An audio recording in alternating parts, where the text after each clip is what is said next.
Mike, you're on mute. Mike, you're muted. Yeah. Sorry, I was muted. Okay, welcome. We are recording now. Welcome to Block Devs Tech Talks Fireside Chats, and we got the whole gang here. We're going to just kind of have a free-form conversation with the premise being Ethereum is almost 6 years old. So smart contract blockchains is about 6 years old. Where are we now? Are we heading in the right direction? Are we getting anywhere, basically? So I'm Casper, I'm gonna hand it over to you to get started, and yeah, let's get this convo started. Yeah. So thanks, Mike, and welcome everybody. So this is the first blockchain talk in a new format. We are basically all experts at this point. All of us have been working with blockchain directly or indirectly for quite a while. The last 6 years, we have been working with Ethereum mostly. Ethereum now has the biggest market share when it comes to smart contracts. And it is, I think, a very interesting thing to discuss whether we are going somewhere with this. So just my personal observation, I asked myself, we are re-implementing the same thing over and over, I sometimes think. Sometimes I feel like we're going in circles. And sometimes I see completely novel financial instruments being developed. But it's a bit of a mix. And yeah, it would be interesting to explore that. And all of us, like Chris is working, everybody but Raf is working from a legal perspective with blockchain. So it would be interesting to hear from him. Chris is a blockchain developer running a project. Tracy is also a blockchain developer, myself also. Mike is involved in blockchain. So yeah, the question is maybe, or we can try to explore both sides. Are we stuck, or is this the real revolution? So I can give my opinion first. The last 6 years ago, I jumped on Ethereum a few weeks before it went live, and I saw law firms, notaries, everything where trust is involved. I saw the revolution. I was like, okay, these smart contracts are gonna take over everything in 10 years. Right now, actually, we had a few waves. I see a few waves. We had the first wave of crypto, mostly the novelty of the contracts. The second wave was basically gaming and games, crypto kitties. I think we're now in the third wave with DeFi. I don't know. It's not going fast. So all the things that I hope to see replaced are not being replaced yet. Not So yet. I'm a bit pessimistic. How But when about you say guys? replaced, no, sorry, go ahead, Raf. Raf. No, go Raf. ahead. Raf was first. But yeah, but I'm optimistic. Yeah, but just want to say that I'm optimistic. To the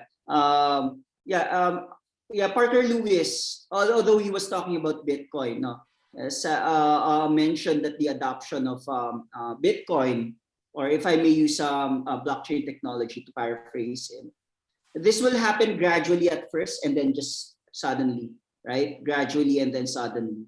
At first, it seems slow, and then it's going to just accelerate, right? I think, yeah.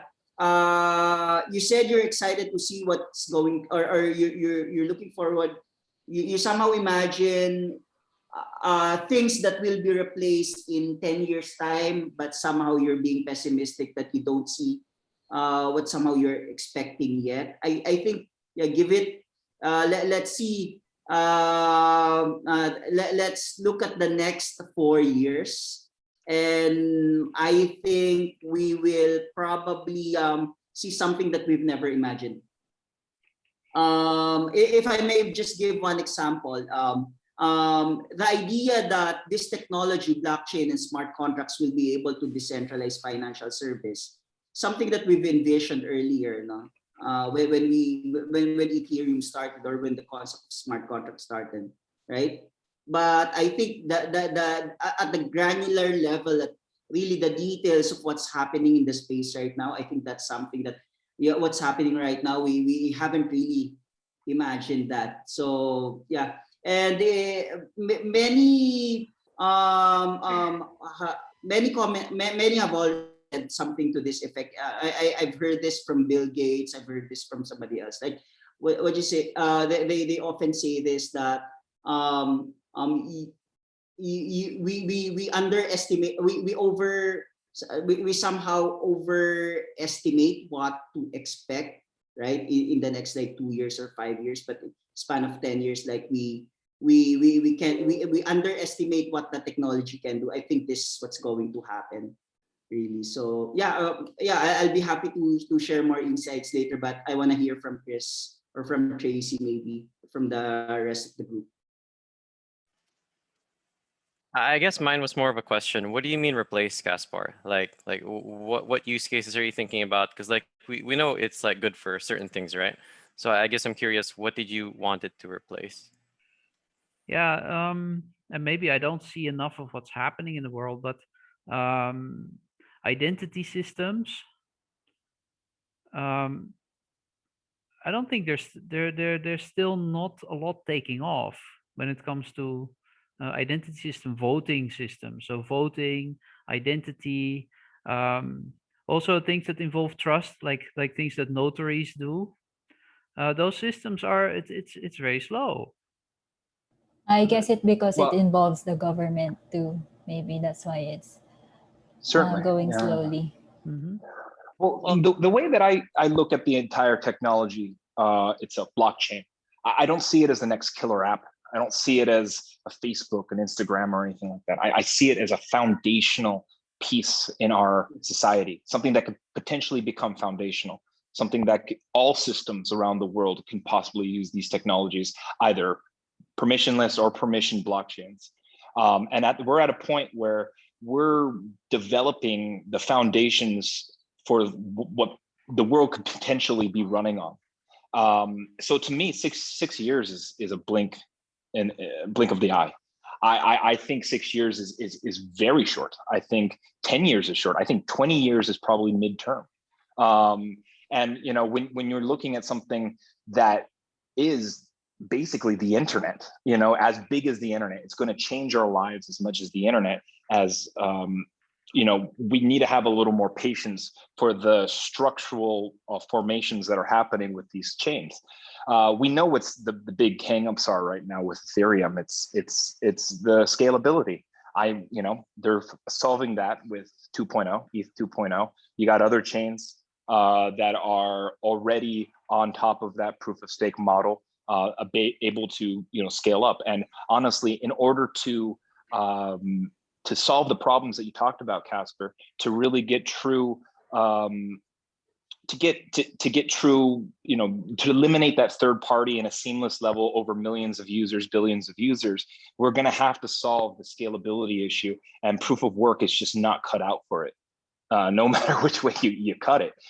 It's good for Bitcoin. It's good for what Bitcoin does, and Bitcoin is fantastic. I don't want to touch it. I think it's great, and I think it's a great monetary system. But when we start extrapolating it out and seeing what the technology can do, whether it's, you know, the notaries or decentralized finance or identity and things like that, we need a scalable foundation before we can even build the killer apps on top of that platform. Yeah, for sure. Yep. Well said, Mike. Chris? Oh, sorry, Raf. Yeah. I got choppy there. Yeah. You have anything to say about this, Tracy or Chris? Oh yeah, Tracy, do you want to go first or? No, you go first. Okay. Yeah. No, I agree with that. In terms of like the foundational use cases, though, I guess it depends what we mean. Are we thinking like infrastructure stuff, or are we thinking about like, you know, what's the next Grab, what's the next Facebook? Are we looking for? Are we looking either in the consumer level, the quote unquote wholesale level, or like the liquidity level, right? I guess that's what we're trying to look for. If we're talking about the consumer level, I think that's pretty far off. Yeah, I agree. That's really far off. You sort of have to find that like that business model and that strategy to build some killer consumer facing app on blockchain. And a lot of times I see that it has to like happen in like the edge cases, right? So like, let's say cross-border commerce, cross-border finance, those things you can't just build a consumer app on top. You have to do the liquidity play first, right? So that's going to take a while for people to figure out, because like right now the go-to like business strat for a consumer app is you know, get a whole ton of users, you raise money, and then you just keep expanding like that. And that's oversimplified, of course, but then the that equivalent of that business strategy in, let's say, DeFi or building permissionless liquidity like Ripple is trying to do, that's a whole nother way. Like, it's not just the 5 to 10 years thing on the consumer facing part, it's the other 5 to 10 years part on the building the liquidity area, to vaguely phrase it. But then if we're thinking on like the wholesale institutional level, like let's say interbank transfers, etc., I think there's a lot of like awareness already. Like development banks are like really, really aware, and like the big one that we know here, at least locally, is not even just them, pretty much all of them. Like for example, what they do is they tend to start building, like they're not thinking private networks anymore. They actually get the value prop now. Now they're building permissionless public, no, not public. They're building permissioned, what was the word I was going to use? Yeah, public permission networks.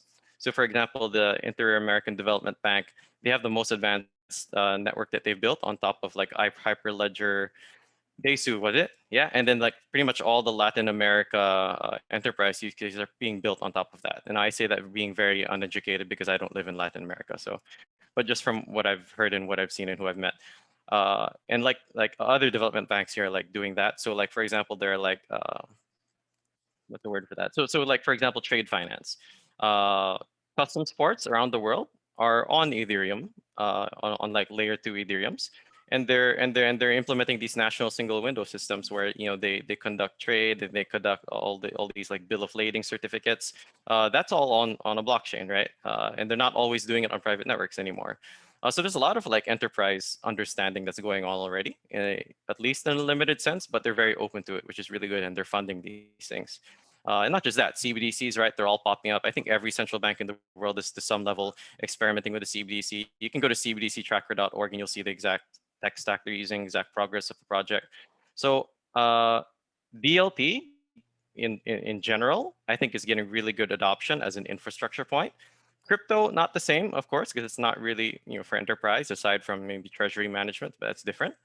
But on those 3 levels, consumer facing, you know, like interbank infrastructure or wholesale infrastructure, and then permissionless liquidity all the way under that, they're in varying levels.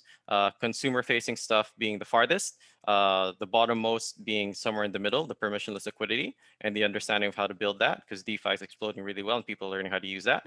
And then the middle being, you know, the traditional infrastructure that we have, catching up to what the value prop is. I think that is the most advanced. So yeah, that's sort of like a really, really long-winded way to say that it's starting to happen, which is what everyone else was saying. But yeah. Yeah. Well, And I also want to pound out that that's on the finance side, but, you know, we're also, you know, blockchain could be used for so many different other things other than finance, NFTs, and not necessarily the big, you know, art boom that's going on, but NFTs to denote basically certifications or things like that, right? Basic things that, you know, land leases, rental contract, just things that have gone through the traditional legal systems that require a lawyer and a notary and all that stuff that can be done without a third party. Identity is another big one. Cardano just signed a huge, massive deal with the country of Ethiopia to do identity systems for the entire educational system, 5 million people on the protocol, just like that. So I think, you know, a lot of these problems are going to be solving things that the first world countries have already solved in their traditional infrastructure. So it doesn't seem like we're doing much, but for countries like Africa, you know, even maybe here in the Philippines and other third world countries around the world that don't have the traditional systems up to par with first world countries in the West, these are going to be really revolutionary and may even slingshot those countries ahead, so that the West looks and say, oh wow, we need to start adopting some of this technology. I think if I can also add in relation to what Mike and Chris has mentioned, I think the rise of DeFi only demonstrates to us that smart contracts work that they really work as a technology, that this is no longer theoretical or hypothetical. Like whatever Nick Szabo imagined and wrote in the mid-90s, and when Vitalik wrote the draft of his white paper in late 2013, released that in 2014, and then if you've read the book of Blockchain Revolution by father and son Tapscott, Don and Alex Tapscott, if you've read that book, what you'll notice in that book is that it mentions it envisions many use cases for blockchain, and it also mentions many companies and startups who are working on some blockchain related projects, but many of those projects are no longer existing today if you read that book. No, and then also many of the use cases that were thought that blockchain will power, they are different from the actual use cases that are being used in practice today. Right? You'll see the difference. Right? Like before, we've imagined blockchain can do this, blockchain can do that, but DeFi tells us, and DeFi shows us what smart contracts can do, what works at this point, at the early phase of the technology. And if you consider also the fact that many of this financial alchemy that we're building using DeFi are really too complex, even for people who have been in the industry or in this space for many years. And I must admit, I myself have a hard time catching up with these developments or understanding the nuances of these different DeFi applications. You'll be amazed. No, you'll be amazed that about what the technology can do and what the technology will be able to do in the medium and long term. How about you, Tracy? Sorry, they've already said it very well.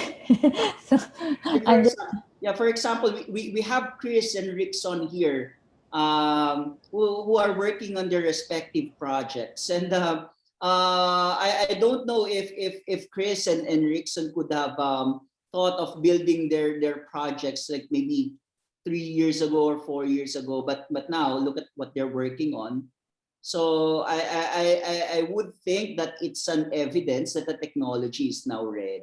I mean, subject to, of course, further upgrades and improvements, and of course, we are still early, we're still fixing things. But yeah, look at what Chris and Rickson are doing. This is something that you can build on an immature technology. And so Caspar. And blockchain Caspar. is really- Sorry? Yeah. Oh, don't forget and Caspar. Caspar. Caspar me, also. yeah. Caspar, of course. And Tracy too. Yep. Most of us. But I just mentioned Chris and Rickson also, just to give an example of those complex projects. But yeah, Caspar too. Yeah, so maybe I'm playing devil's advocate a little bit. So you said it already, Raf, and yeah, Mike mentioned also some things where he sees great promise. But this is actually what triggered my topic for tonight. Is in the discussion with Mike where he said this to me before. I have a feeling, we're doing the same thing over and over. So actually, Chris has firsthand experience with consensus building solutions for the Philippine government, I believe. I don't know, if things are going anywhere. We're now so many years further. There were a lot of big marketing things and big projects together with governments to replace voting systems and ID systems. I don't know what happened. And what we are doing today, I don't want to be too pessimistic, but what we are working on today, is that going to be 2 years from now, everybody moved on and it's in the past? I hope not, but how about that? Yeah. Am I overreacting here? Caspar, I think what you mentioned about like big, huge projects and the PR associated with that, we'll always have that. Mhm. But at the same time, we also have like more of under the radar, low profile projects that are really building, right? And you are using some of this technology as part of the infrastructure of the the applications that you're building, you don't hear much about them, right? Like Uniswap is huge right now. We all know That's right. that for a Yep. fact. But when they were building things back in 2018, like, right, who would hear about Uniswap unless you're that hardcore, in blockchain development? But right now, look at Uniswap.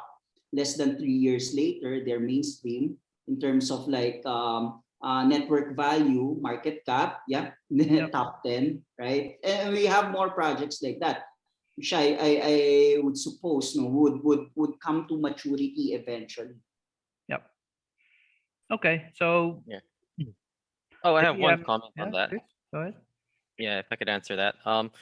I mean, like, when you ask, is it ever going to change? And it seems like it's just going through the same thing. I mean, if you look at companies now, these big lumbering companies that were already old at the time when, you know, the App Store came out. I mean, what are they doing now? They're doing all these digital transformation initiatives. And they're doing the exact same thing that was happening before. They're like, oh, wow, apps, mobile apps. How do we do all of this on mobile apps? And now they're doing the same thing. Oh, wow, how do we do this on mobile apps? How do we digitally transform our workforce? Yeah, that hasn't changed, right? It's just that, you know, the Web 2 apps just really focus on what they're really good for. So then Grab came out, Google came out, Facebook came out, but then everything else is the same, right? You still see the brick and mortars, and they don't even turn into big online shops either way. They turn into small online shops that run on Lazada or something else like that. So Web 2 didn't replace anything either. It just filled another need. So yeah. I think it's going to take a lot longer to replace older institutions. Human beings just aren't, we don't move as fast as technology or culture, the way we think, the way we're comfortable in. Governments are the perfect example of that. The governments are just full of humans that just don't want to change. And you know, it's a very interesting thing to look at, you know, because a lot of this technology moves at the speed of light. And from your perspective, Casper, yeah, you know, over 2 years things can totally change. But when you go back to the first principles, a lot of things really change very, very slowly in society. And that's because it requires culture. It requires people to understand and accept these changes. And it requires even bad actors and institutions to either, one, make up their mind, which they never do, and go change for the better, or B, fail, which is usually what they do. And those with power and money keep that from happening as long as they possibly can through any means that they can. What really inspires me about blockchain technology in general is its decentralized nature. And I don't think a lot of people in the world, I think a majority of the people in the world don't understand what decentralization really is, and doesn't understand what it can give, what it offers humanity, what breaking away from centralized institutions, centralized governments can give to human beings and can give to all of us in the world. And that's going to take a long time. I think I probably won't, you know, probably take a century. It probably take 50 to 100 years, you know, because I mean, if you look at history, things did not change. I mean, if you look before World War I, it took World War I to get certain things to change. Hundreds and hundreds of years have gone by and nothing's changed, even though technologies like printing presses and so that stuff has happened. It took a major event that killed the majority of the population of the earth to get anything to change. And I don't want anything, you know, to be doom and gloom. But it's also not something where everyone's going to wake up and have an app that they can get on their phone, because that's just too easy, you know. And we're starting to see that, you know, the pitfalls of centralized social media and centralized finance services, making it much easier to do than decentralized services. But you know, that's what we do here. That's what we do every day to try to get people to understand what it's all about, what blockchain brings to the table. Yeah. So, Rickson, how about you? You're muted. No Do you comment. mind chipping in? What do you think? I didn't expect to be speaking, so I'm Oh. just happy listening right now. So go ahead. So Maybe next time. okay, all good. Oh, you can talk about time swap. How's it going? Yeah. If you're Oh, able to yes. talk about it, of course. I don't know if it's in stealth, but I don't like to share right now. Not in Okay. the mood or something. no It's all worries. good. Thanks a All lot, though. good. All right. So actually, what we're talking about now, I'm feeling it's not going fast enough. Yes. But I am looking actually, I'm looking in the wrong place. So I'm looking at what billions of people are using directly on their phone in their hands, and that is not number one. That is not where to look, because what Chris is saying, it's already happening, but it's happening in the banks, in larger organizations. Things are definitely changing right now, or in blockchain foundational technology like Uniswap. Of course, I realize as a developer, I'm using libraries, I'm using concepts that were developed in the last 5 years that Yep. are also revolutionary. We're already standing Yeah, on the shoulders of crypto giants, so to speak, right? Like yeah, everything that they built. MetaMask, for example, a very simple tool, but yeah, that is something that was built early by the colleagues of Chris in Consensus. And yeah, I see two important use cases that really demonstrate that we're really moving fast. Maybe not as fast enough as some of us would expect, but reasonably fast enough for things to arrive at an inflection point that will make the use of blockchain technology mainstream. Right, and maybe there are many use cases, but I would like to point out two use cases. One is stablecoin, the other is NFT. NFT in particular, crypto art. No? Yeah, these are things that we can't do without the use of smart contracts, right? With respect to stable coins, for example, the recent developments like what Visa, for instance, has announced their bullishness on blockchain technology and cryptocurrency as well as stable coins, and their recent initiatives. No, this were all triggered by understanding how that simple use case of how you can stabilize value, by using smart contracts and by playing with collateralization and those economic nuances. No, you can actually be able to um, um, replace the existing payments and settlement systems and networks, with a better technology. And I think this is why, for instance, if you read the recent announcement from Visa's CEO himself, appears to be very bullish about using blockchain technology, and is also crypto. It tells you that this use cases really demonstrate that smart contracts work.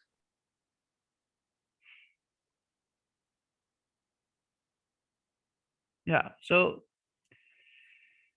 stable coins and NFT. So those are actually two different things. So stable coins are about the Yes. financial system. Yes. So And then NFT for actually, non-financial use cases. okay. So to put my, how do you say that, my pessimism a little bit at rest, is actually, yeah, stable coins are really something new.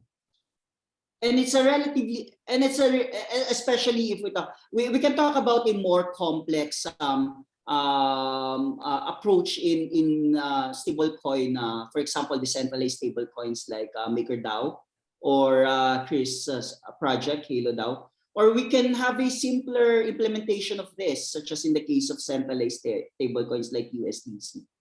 But those things, even the simple implementation of just having funds in a bank account and then minting tokens and then that being transferable, you won't be able to accomplish that without using smart contracts. Is it possible? Being able to set up something like this, which will, if we're correct, will replace the existing payments, international payments and settlement network. No? Eventually, is this something that we can foresee that can be built without smart contracts or without the use of smart contracts? I think stablecoin technology is actually going to change the world quite a bit in the financial way, and especially in the CBDCs. You know, when central banks realize that they can issue their currency without needing banks to distribute it, and we're going to have direct central banks are going to have direct contact with the people that it's supposed to be providing the cash for. It's going to change up how the traditional financial system works, because a lot of these banks are going to lose their function. And whether it's good, right? Whether central banks become tyrannical and they have very big control over the financial policy of the populace, or they, become benevolent dictators and, control the monetary policy that way, it is going to change up the whole sector in terms of, the banks not needing their existence. They're going to have to reinvent themselves in many ways, and that's going to be very interesting to see how they do that. So, Chris, is this something you work with banks sometimes, right? Yeah. Well, actually, exactly that. Not to contradict, but just to put up try to put up a counterpoint from at least what I see there. Central banks actually don't want to bypass commercial banks, at least from the conversations I've seen. They usually just stick to like a wholesale CBDC implementation, at least to experiment, right? But a lot of the times, like even in let's say in rural remote places, let's say a Pacific nation or something like that, they still don't want to disintermediate the commercial bank layer that sits between them and their customers, because the KYC and the AML issues for them, they think are really hard. Now, of course, to Mike's point, if they realize that they can just do the KYC and AML all automated and on-chain in smart contracts between the sender and receiver, then there might be a thing where they'll realize, hey, okay, maybe now we can disintermediate the commercial banking system there. But right now they don't want to, maybe because they don't understand what they can do yet. So they stick to wholesale. But maybe once they do realize that, then maybe they more will shift to retail. But typically they do start at wholesale. And I think to Mike's point, it's because they don't understand it completely well. But it also could be they don't want to disrupt the existing system and put everyone out of a job and cause mass chaos. So yeah, I actually completely agree with that. And I also, one thing, I just don't think the technology is there yet.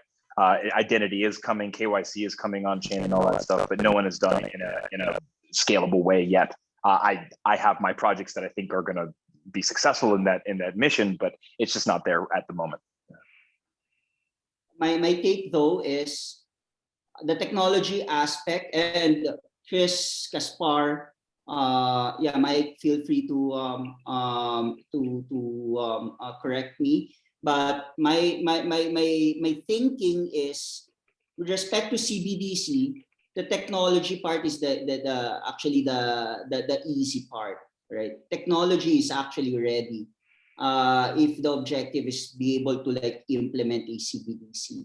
What's not ready is the potential monetary questions on the legal and the monetary implication aspects of this, the ability of the central bank to be able to issue a CBDC, for instance, which is debatable in some jurisdictions, although in my opinion here in the Philippines, it's a non-issue. But more importantly, it's the economic impact of having a digital version of a central bank money and then the implications of that. That's that's really the tough question. And exactly as what Chris has mentioned, central banks are dealing with questions like, are we going to allow individuals to have direct access to central bank money, or what he refers to as retail CBDC? Or are we just going to let what has been the traditional approach of central banks, that central banks deal only with commercial banks, and that's the concept of wholesale CBDC? What's going to happen if we allow right? Individuals to have access to retail banks. The technology itself, I think that's easy. I mean, the fact that you can have, for example, Facebook maintain without crashing, maintain a user database of like billions, and like countries only have a population like here, the Philippines, 100 million. I think it's simple enough to have like a platform or infrastructure or database for 100 million where you can record the transfer of CBDC. Now, in theory, I think that's easy. It's always the economic, the legal, the monetary implications issues. No, that really is causing some stumbling block with regard to implementation for CBDC. But let's not forget also that countries like Bahamas has already implemented. No, although Bahamas is a small country, has already implemented, has launched their own CBDC. A larger country, China, no, through PBOC has already been experimenting since around this time last year. No? So for about 1 year now already, they've been piloting CBDC, no, in China. So as I've said earlier, things like this happen gradually and then quickly, no, suddenly.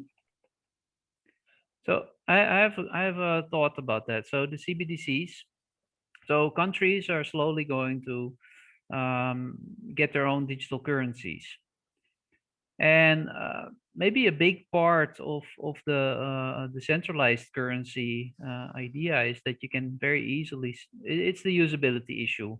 It's very easy to send money to each other, to move it around, to put it in products. Anyone can launch products. So what I'm wondering now, if the CBDCs are sort of compatible with each other, the usability goes up, are we going to see that the decentralized currencies lose their appeal? Is it going to be a technological issue only, or? No, I don't think so. Yeah. Not at all. Not at all. I think a lot of the CBDCs will probably be based on how much Bitcoin some of these countries own. You know, I think, or, you know, that's a very basic way, but I think a lot of these permissionless chains out there are going to become the standard of our monetary policy, and actual hard money. And a lot of these CBDCs are going to be based on either the holdings by those central banks or by, you know, GDP and the other pegs that we use to kind of value currencies around the world. So you're saying banks are going to hold gold and Bitcoin? Because right now it's just going to hold Bitcoin. It's sort of gold, right? Gold. Yeah. Yeah, they're going to you notice that the narrative is like quickly, I mean, might change also from previously. We always say like Bitcoin is digital gold. That narrative, if you've noticed, has also changed already, or is gradually changing from digital gold to drop gold, right? Drop gold because you want to like change it to Bitcoin, right? Bitcoin is the hardest. If you hear somebody say Bitcoin is digital gold, I mean, that's somebody who's actually probably new in the space. But if you talk to like fund managers, I mean, what they're observing is more of like the narrative of drop gold, no, is actually starting to mature. The thinking is, yes, you may have gold, but eventually, Bitcoin will just show that Bitcoin is a better asset class. Of course, the dominance of gold has always been there, for a very long time, since time immemorial. But considering that the economy is becoming more and more digital, right? And the digital economy is now the economy, right? I mean, it doesn't seem congruent that the most valuable asset is a physical hard asset. This could be really replaced by Bitcoin.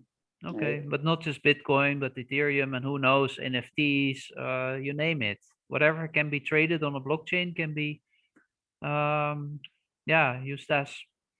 Yes, but I would say it's undebatable. I would say it's undebatable even between Bitcoin and Ethereum that Bitcoin is the hardest, most soundest money ever created in history. And Ethereum is still inflationary, and there's still, it's still uncertain what what the inflation is going to be and how it's going to be produced, and what you got EIP with 11559, and are they going to cut the fees and all that stuff. Bitcoin is set. Bitcoin's done and it's accepted. And to me, and it's being accepted by institutional players. A great debate between Bitcoin and gold actually was Michael Saylor versus Mark Dijkstra recently on the. They did an hour 45-minute debate of Bitcoin versus gold, and it just really it outclasses the gold in every way, and it's the technology that we needed, the monetary technology that we needed to kind of break out of the traditional financial system. And I think I personally believe that a lot things are going to just be priced in Bitcoin probably in the future, stocks, even countries. And then, of course, we're going to have baskets of currencies from all around the world, companies, banks, central banks, governments, all issuing their own currencies. But at the end of the day, it's probably going to have Bitcoin at the very end of it. Yep. And also I don't think we ever designed Ethereum to function as hard money. Right? You'll hear Mark Cuban, for example, arguing, and of course with due respect, but he argues that Ethereum could become a harder money compared to Bitcoin, and I'm still trying to understand what that really means. But basic points like supply, monetary policy, they're so different that it looks very clear that Bitcoin is the harder money. And this is not to disregard the contribution and what will be the contribution of Ethereum in going forward, especially in relation to the smart contracts, the blockchain platforms that we're building. Definitely Ethereum is still the better technology when it comes to that. If we're talking about hard money, right? I submit that it's really Bitcoin, and nothing compares with respect to Bitcoin's monetary policy. So I have a question about that. So slowly we see like a picture where everything goes digital, and Bitcoin may be the global gold standard. But what I also see, and maybe Chris can say something about this, is that everybody is it seems like there's a lot of different blockchains, different technologies. But for this to really work the way you explain it, Raf, things need to be compatible. But Yep. now we have a lot of different countries, banks, companies, whatever, and they're all doing their own thing. So is that a threat where we may actually get stuck for 10, 15 years where nothing is compatible with each other? Is Chris going to answer that, or can I answer that? Go ahead, Raf. From a technical point of view, I'm interested in Chris's answer, but Yeah, I'm also. For me, competing technologies are fine. I don't know who said this. If it might be Jed McCaleb of Stellar who said this. Let the best technology win. Okay. Right? So developers, programmers, enterprise can do whatever they want. They will make mistakes, that's fine. They will build a good technology which will be replaced by a better technology. Right? And as long as many of these technologies are open source, which is actually very good, no? As long as many of these are open source, then whatever is learned can just be replicated by other projects. And I think this is how we will arrive at that inflection point where blockchain as a technology will become more mainstream, that we're using it now, or at least more people are using it on daily basis. Okay, and from a technical point of view, where we are today, there's Ethereum-based technologies, etc., but also others. What do you think, Chris? I don't know. No.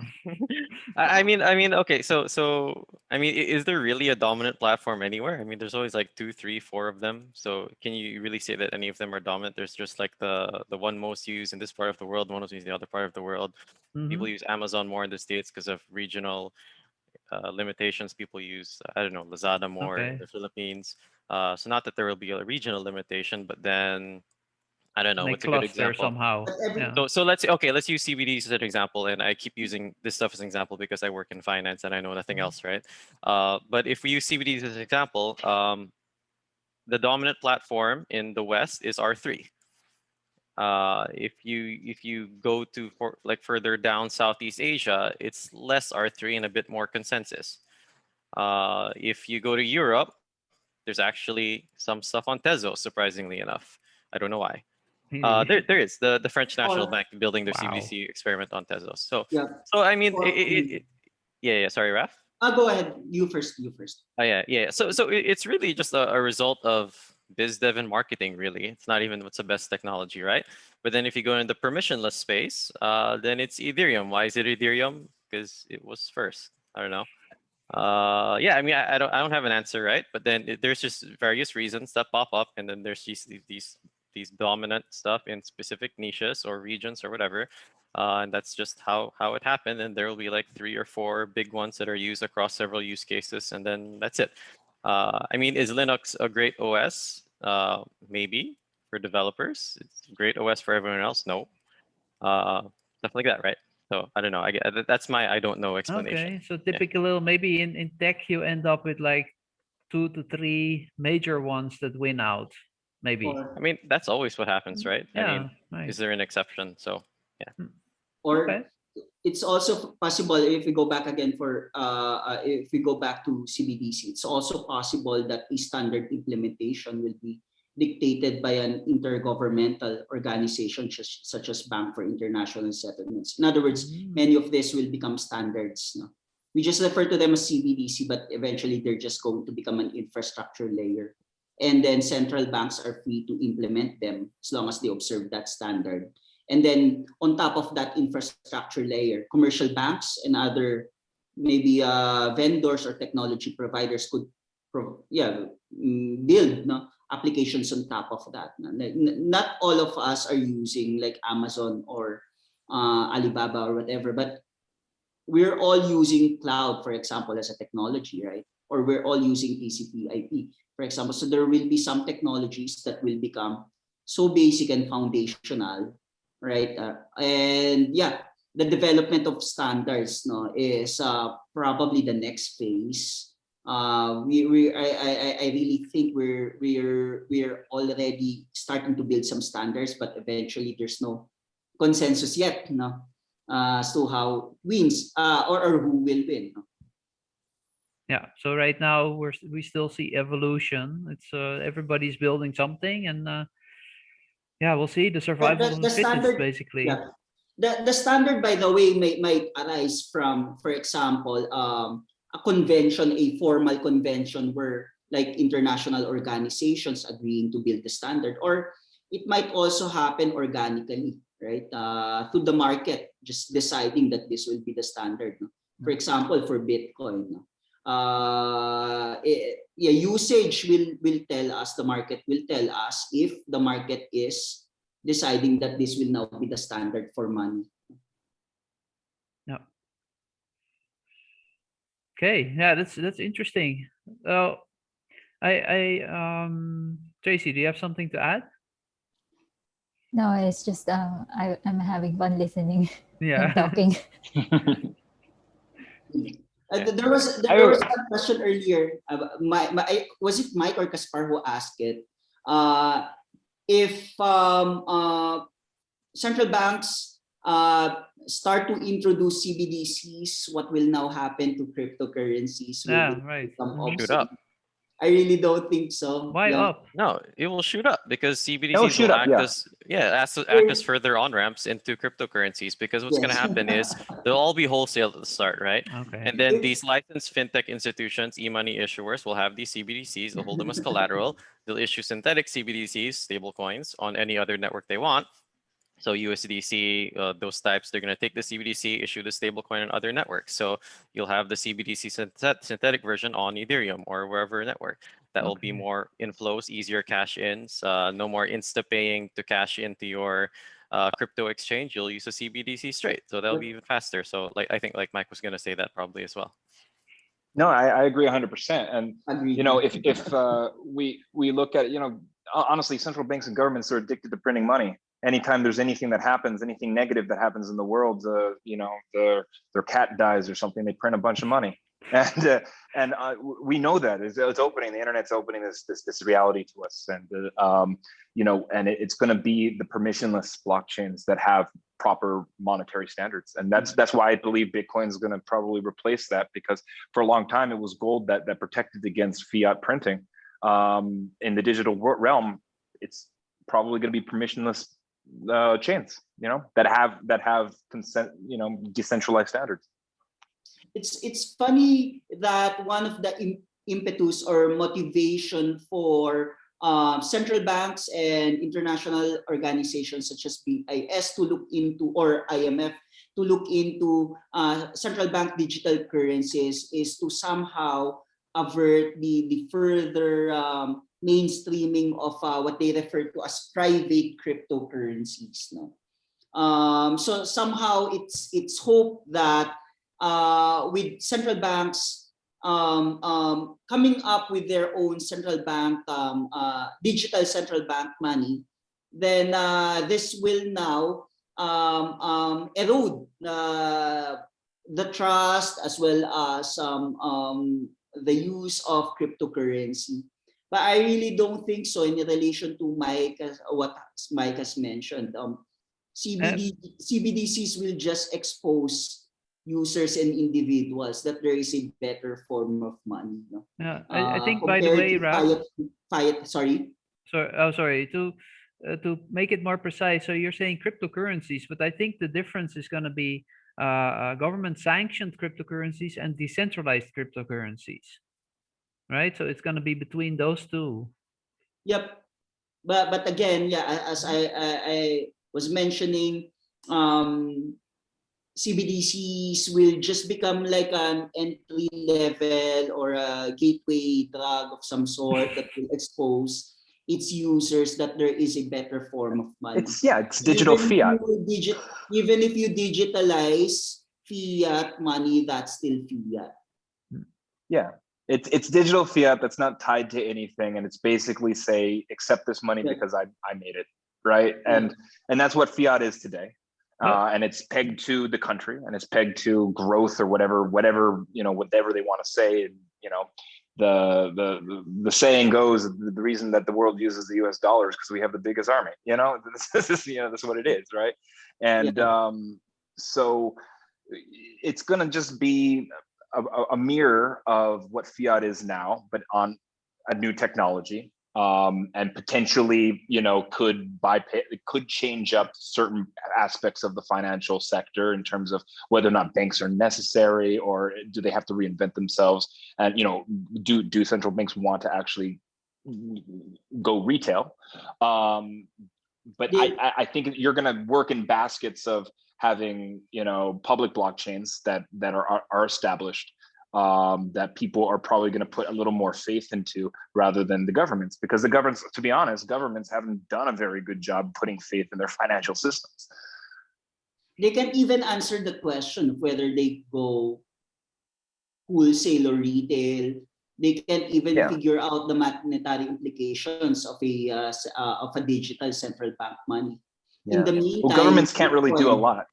In the meantime, Bitcoin is already changing the monetary standard. Has already created a monetary network that has been working well for more than 10 years now, and has been redefining also our understanding of what money is. While again, central banks are still thinking of changing the form of the central bank money instead of changing the economic and the monetary policy aspects of central bank money.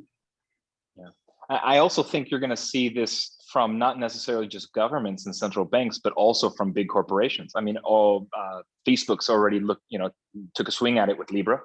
I think they rebranded it. I don't know what the name is now, but they are still pushing forward to try to create their own currency. I think you're going to see big tech conglomerates issuing their own currency. I think you're going to see central banks, even regular banks, the bigger JP Morgans. I think they'll probably issue JP Morgan coin. I think they talked about that already. We're going to see tons. I think we're going to see more currencies in the future than there are today. And it's just it's going to be, what do you use for which, Yes, for what function, right? Yep. Okay, so I have a last question before we wrap up. Early on, and this is just a bit of a teaser, or I'm just wondering. So, blockchain, we're now 6 years in blockchain smart contracts, I mean, and someone said that there may be something new that nobody saw coming. I mean, DeFi was also quite a surprise. What are the next surprises that we have coming? Can we make a guess? The next application of smart contract technology that will drive the next wave. I have one guess. For me, if you ask me, my guess is just a guess, because it's so simple. Users could really gravitate towards this. Have you seen those wallets where they enable you to like stake your tokens automatically, right? Like, yeah. It's becoming more and more simple how to stake tokens. That's DeFi also. That's DeFi. Yeah. I think the next big thing is going to be identity. What does everyone here have? We have a social security number, we have a TIN number, and that denotes who we are. Every form we ever fill out, everything that we do is pegged to that number, and that's sitting somewhere, that's sitting in a drawer somewhere or on a database in the government, and that denotes who we are. I think the next big step that we're going to have is going to be putting identity on these blockchains and having an easy way for governments to manage and distribute identity, to all of its inhabitants, not just the people that happen to live in a city center or a municipality or something, but being able to get everyone with an internet connection to be able to have their identity and have it tracked throughout the entire, the country, through countries, right? So I think identity is the big deal. Next big thing, obviously, I also think governance is, but in term that's going to be a lot longer, and I think governments are going to fight that. But I think identity, especially for third world countries and developing countries that are having a hard time identifying all of their people, provincial tribes, things like that. I think that's going to be the next big thing that blockchain is going to be solving. And it's not going to be as sexy as DeFi. It's not going to be making people billions of dollars, but it's going to change the world. Definitely. Raph is saying something, but yeah. Yes, yeah. Let me just go back to staking. Yes. The reason why I think this could become big, and then read, for example, the prospectus of Coinbase, where they mentioned that in the next 5 years, we project that 50%, more than 50% of our revenue will come from non-trading related services and activities, right?